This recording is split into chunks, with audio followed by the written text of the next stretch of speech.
दरम्यान सातत्यानं होणाऱ्या दरवाढीचा सर्वसामान्यांवरती परिणाम होत असल्याची प्रतिक्रिया राष्ट्रवादीचे अध्यक्ष शरद पवारांनी दिली आहे.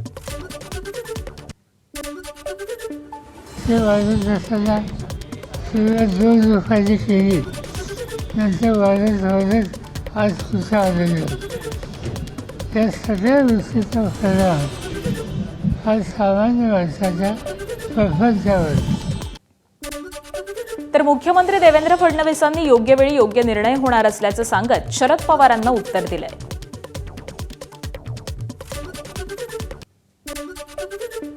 जगामध्ये युद्धजन्य परिस्थितीमुळे जगातला एकही देश असा नाही की ज्या देशामध्ये पेट्रोल, डिझेल आणि गॅसचे भाव वाढलेले नाहीत. सगळीकडे वाढले आहेत. निश्चितपणे केंद्र सरकार त्याची चिंता करते आहे आणि योग्य वेळी योग्य निर्णय होतील.